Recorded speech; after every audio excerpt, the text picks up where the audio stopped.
Yes, we provide training for Sabbath school superintendents and teachers all throughout our denomination. We've been overseas numerous times. I'm already booked in 2015 for 2 trips outside of the country. Sabbath school is challenged all over.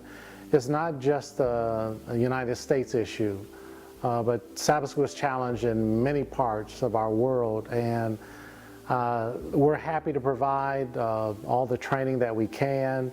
We see the results.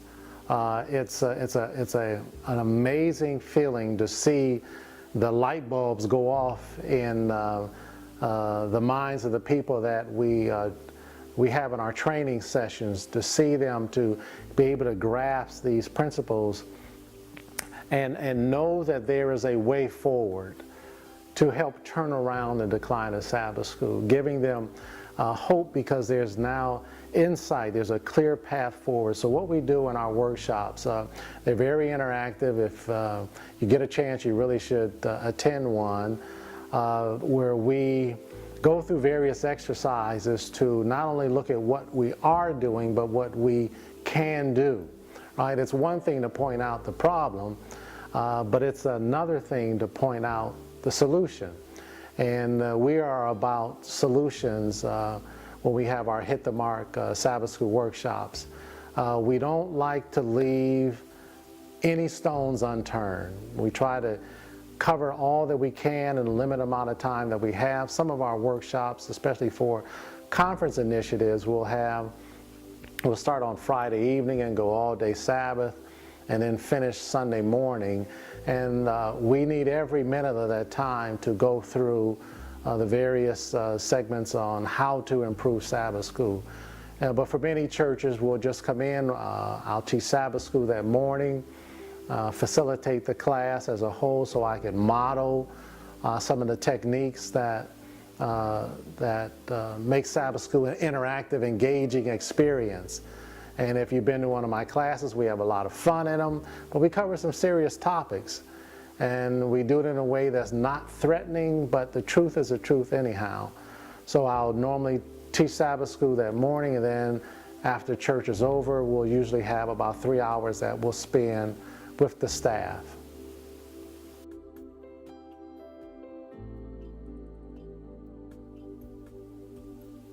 Well, I think Sabbath school is really at a crossroads right now in many places. Either we're going to invest in training our people and helping them to succeed, or just letting things stay as they are, and Sabbath school eventually would die off. Sooner or later, churches are going to say, hey, no one's really coming, let's do something else. Let's have praise and worship during that time, or something else that may seem to be more meaningful. And I believe that would be a tragedy. So I believe in training. I see the need for training. I get emails all the time from all over the world on people that are looking for help in taking their Sabbath school to another level. So just pray for help. Pray for God's help. For those that need training, we're always available. You can always just go to our website and email me, or pick up the phone and call me, and I'll share anything I can with anyone who would like to know what it is that I know, because I want to see this ministry flourish. It changes lives. Many of us can look back with fondness from when we were children, and we'll remember our Sabbath school teachers, right? We remember the mothers of the church, or sometimes the fathers of the church, who took time to share with us about Jesus and His love. And as we matriculated up through Sabbath school, those were meaningful encounters we had. And I don't want to see that lost on this next generation. So we're going to have to be intentional on getting training to our churches.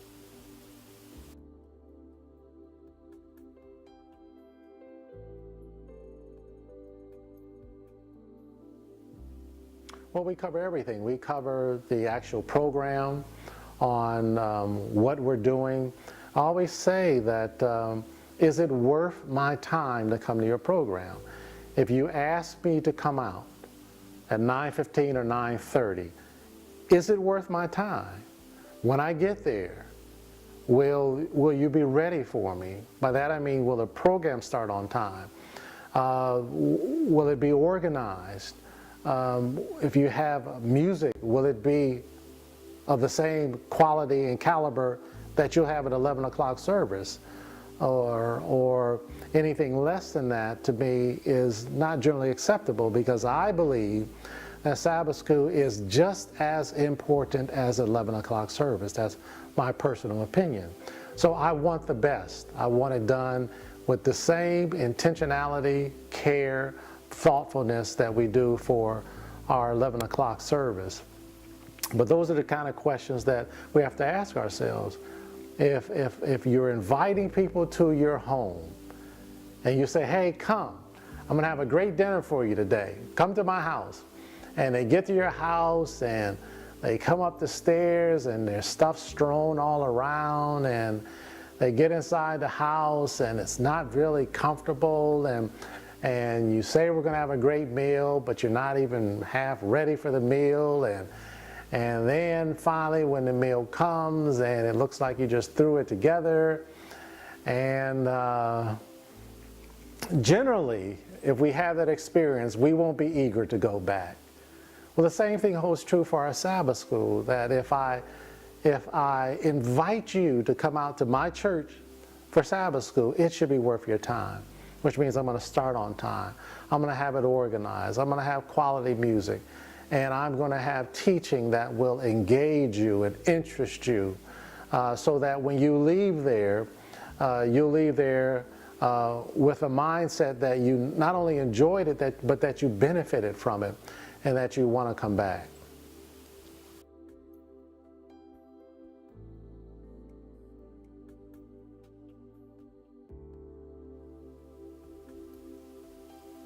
Well, I'm always recruiting new teachers, and you know, there's certain things you look for. Of course, you want someone who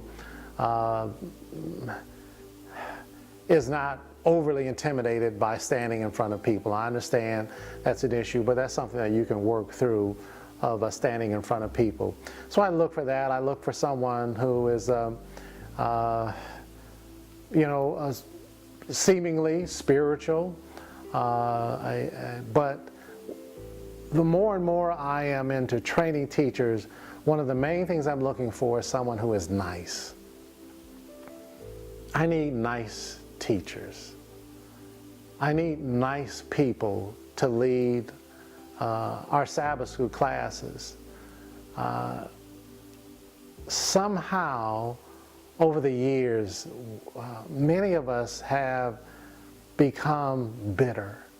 I don't know what it is. I don't know if it's because we've been, quote unquote, defending the truth for so long, that we are bitter and on edge.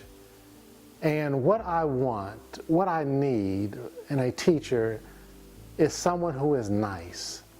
I could train anybody on how to be a good facilitator. I can do it. I can tell you how to start, how to transition. I can tell you how to handle objections. I can teach you how to close. I can teach you how to wrap it up. But I can't teach you how to be a nice person.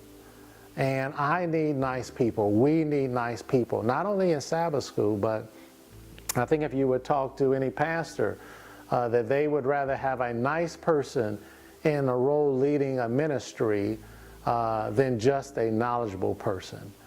There's a lot of challenges that people are faced with through life, and when they come to Sabbath school, that should not be a place where we add to their stress.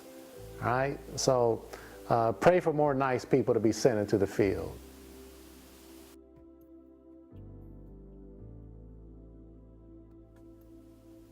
Well, I always say that people must leave Sabbath school with two things, and I did another YouTube video about this, but they must leave both inspired and encouraged. All right? So my job as a Sabbath school teacher is not just to give information. Right? I don't want to just have them leave informed.